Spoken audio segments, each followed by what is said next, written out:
रामपुर गांव में सुधा अपने बेटे के साथ बहुत ही खुशी से रहती थी। सुधा को पिज्जा बहुत पसंद था। गौरव बेटा, आज मेरा पिज्जा खाने का बहुत मन कर रहा है, बाजार से जाकर मेरे लिए पिज्जा ले आ। ये सुनकर गौरव बोलता है, अरे माँ, बुढ़ापे में भी पिज्जा? ये कोई खाने की चीज है? ये सब बच्चों के खाने की चीजें होती हैं। तुम बस दाल रोटी खाओ और प्रभु के गुण गाओ। अरे मन तो मन होता है, बुढ़िया हो गई तो क्या हुआ? बूढ़े लोगों का मन नहीं होता क्या? अच्छा तो ठीक है, ले आऊंगा पिज्जा तुम्हारे लिए। तुम तो गुस्सा हो गई, मैं तो मजाक कर रहा था। गौरव अपनी माँ के लिए पिज्जा लेने चला जाता है। कुछ देर बाद गौरव पिज्जा लेकर आता है और दोनों मिलकर मजे से पिज्जा खाते हैं। एक दिन गौरव अपने ऑफिस से घर आ रहा था, तभी रास्ते में उसे एक पिज्जे की शॉप दिखाई देती है और वो सोचता है, आज माँ के लिए पिज्जा ले ही जाता हूँ, इसे देखकर बहुत खुश हो जाएंगी। इतना सोचने के बाद गौरव पिज्जा लेने चला जाता है और पिज्जा लेकर घर की तरफ निकल पड़ता है। तभी रास्ते में एक कार से उसका एक्सीडेंट हो जाता है। बहुत देर हो जाने पर जब गौरव घर नहीं पहुंचता तो उसकी माँ चिंता में उसे कॉल करती है, पर गौरव का फोन नहीं लगता। कुछ समय बाद सुधा को एक अनजान नंबर से फोन आता है और गौरव के मरने की खबर मिलती है। ये खबर सुनते ही सुधा के पैरों तले से जमीन खिसक जाती है और वो फूट फूट कर रोने लगती है और कहती है, ए भगवान, ये अचानक क्या हो गया? मेरे बुढ़ापे का एकलौता सहारा मेरा बेटा ही था, वो भी तूने मुझसे छीन लिया। अब मैं किसके सहारे जिंदा रहूंगी? उसकी ये हालत देख पड़ोसी उसे सहारा कर चले जाते हैं। सुधा अपने बेटे की चिता जला देती है और वो बिल्कुल अकेली हो जाती है। वो गौरव की बातों को याद करके रोती रहती है। बेटे के मर जाने के बाद सुधा के घर की हालत बिगड़ने लगी थी। उसके पास खाने के लिए कुछ नहीं बचा था। वो खाने के लिए पड़ोसियों के घर मांगने जाती है और बोलती है, बेटा मुझे कुछ खाने को दे दो, बहुत भूख लग रही है।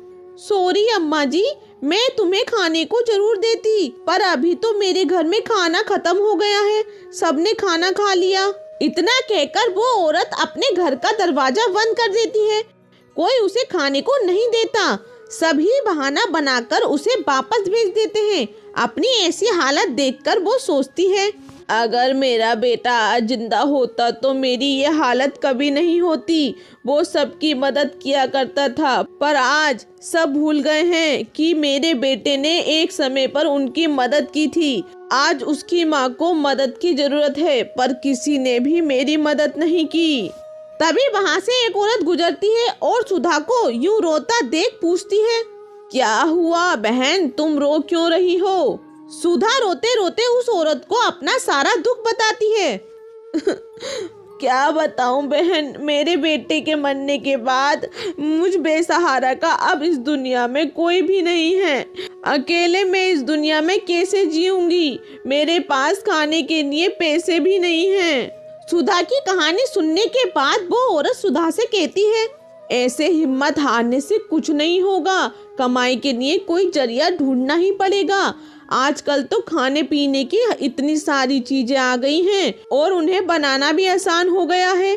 जो भी तुम्हें पसंद हो, जो भी तुम्हें आता हो, उसे बनाकर बेचने लगो। इतना बोलकर वो औरत वहाँ से चली जाती है।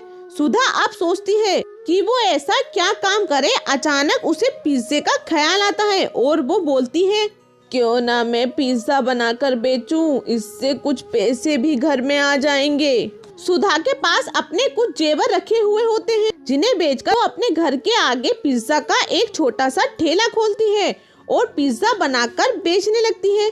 धीरे धीरे उसका बनाया हुआ पिज्जा पूरे गांव में मशहूर हो जाता है और सुधा अब एक बड़ी दुकान खोल लेती है। धीरे धीरे उसकी दुकान बढ़िया चलने लगती है और वो अमीर बन जाती है। एक दिन उसकी दुकान पर एक छोटा बच्चा आता है और उससे खाने को मांगता है, अम्मा मुझे कुछ खाने को मिलेगा क्या? मैं बहुत भूखा हूँ, मुझे बहुत तेज भूख लग रही है। बेटा तुम्हारे माता पिता कहाँ हैं? तुम अकेले दुकान में क्यों घूम रहे हो? अम्मा मेरा नाम मोहन है, मैं एक अनाथ बच्चा हूँ, मेरे माता पिता अब इस दुनिया में नहीं हैं। हाँ हाँ, जरूर खाने को मिलेगा। तुम जो खाना चाहते हो खा सकते हो। तुम चिंता मत करो, आज से तुम्हारा ख्याल मैं रखूंगी। ये कहकर सुधा मोहन को गले लगा लेती है और अपने साथ अपने घर ले जाती है। उसे उस बच्चे में अपना बेटा मोहन दिखता है।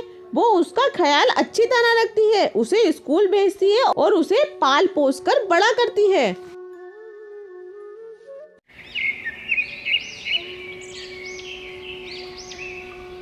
रचना, कोमल और रीतू तीनों ही पक्की सहेलियां थीं। रचना गरीब घर की लड़की थी, जबकि कोमल और रीतू अमीर घर से थीं। ऐसी बात मत करो माँ, पिताजी तो मुझे छोड़कर पहले ही जा चुके हैं, और अगर तुम भी चली गई तो मेरा क्या होगा।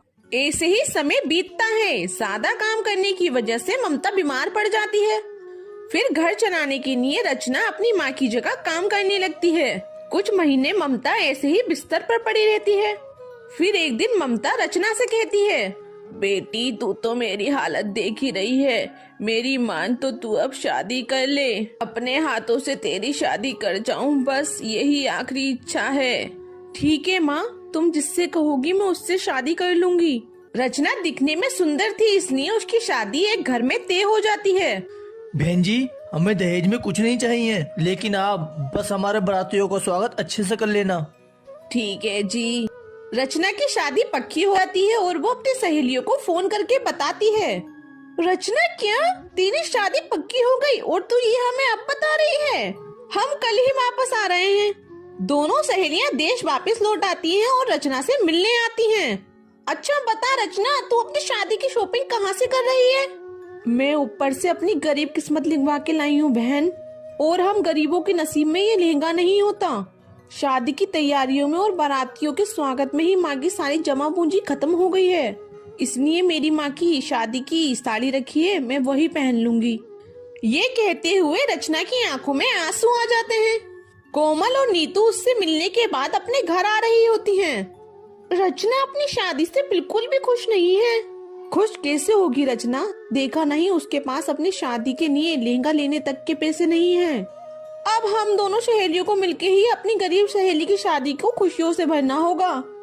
अगले दिन कोमल और नीतू एक बड़े से मॉल जाती हैं, जहां से वो एक बहुत ही सुंदर ब्राइडल लहंगा, उसकी मैचिंग ज्वेलरी और सैंडल खरीदती हैं।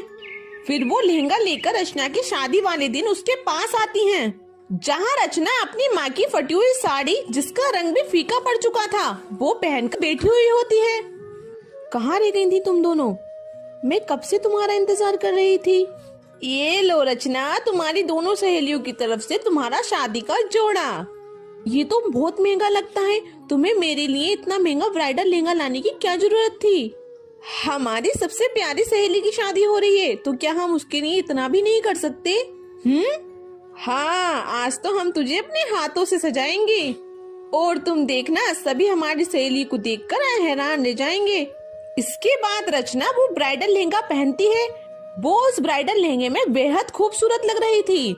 रचना के प्रति उसकी सहेलियों का प्यार देखकर ममता की भी आंखों में आंसू आ जाते हैं, और वो उन दोनों को ढेर सारी दुआएं देती है।